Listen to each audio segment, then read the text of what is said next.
when we worked on Watchmen, we had 326 shots for it, which was probably our biggest project to date. And it was a relatively modest timeline on it. About 90 to 95% of those shots were Rorschach, though. Now, Rorschach, he's kind of the driving character of the movie, and his performance is all about his mask, and specifically all about his ink blot. You'll never see his face. It's completely covered in fabric. You don't get to see his eyes to see how he's feeling. You barely see his mouth and his jaw move when he's talking.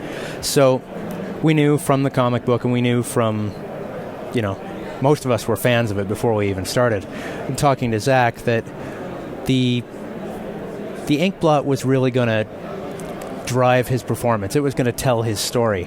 And so in order to do that right, we went out and we hired character animators and created a 2D mirrored animation rig for them to basically animate ink blot movements to the scene, to any dialogue Rorschach might have had. We had AI files of every bit of his dialogue cut to length to each individual shot, and from there our animators went in and created hard-edge black and white ink blots.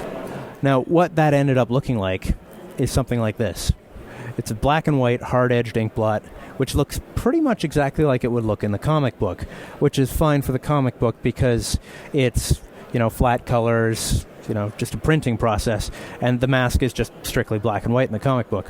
When we play that, you see for the first half of the shot, it's not moving at all, which is kind of boring, right? We knew that when we were going to put this on an actual live-action fabric mask, we needed this ink blot to do something a little more. We needed it to feel alive, feel like it was translating his emotions, his feelings, whether he's angry, whether he's frightened, whether he's, calm. So what we wanted to do, we wanted to treat that and give it kind of a feel so that it was always buzzing, always boiling and seething and roiling. So what we did to do that is we used this Nuke script here.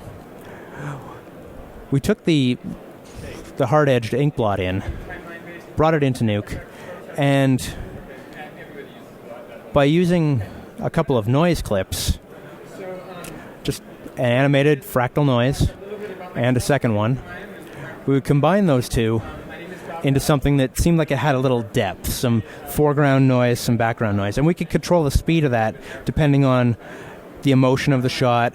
And also, a big part of controlling the speed was that Zack Snyder's movies tend to have a lot of ramping speeds, a lot of slow motion, a lot of fast motion. So we needed to be able to drive that to match the camera, or to match how fast the film was rolling.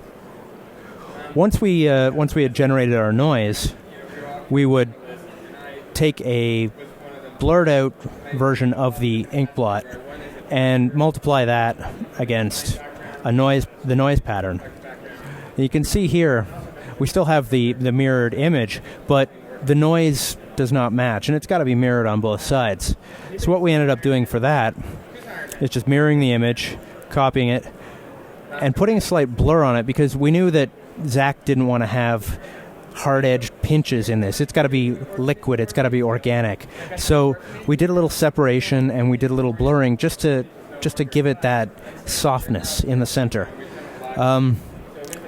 Then this, combined with color correcting, inverting the colors so that we had black on white again, would give us an actual nice moving ink blot. So you can see in the same ink blot pattern, that same first half of the shot where the ink blot wasn't moving before, now we have this nice moving ink pattern. And it feels organic. It feels like something that could be moving through something else.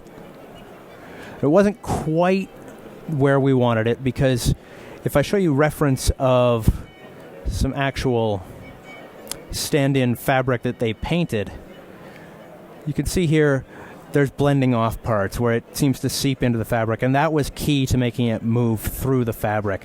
We really needed to have it feel like it was moving from one place to another and not just over the surface, but through the fabric.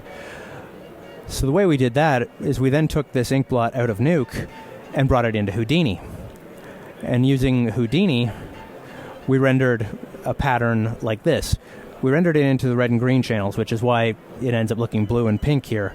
But that gives it two different layers. We've got a secondary light layer, which is the seepage, and a darker primary layer, which is the main ink blot, which is what gives it all of its definition.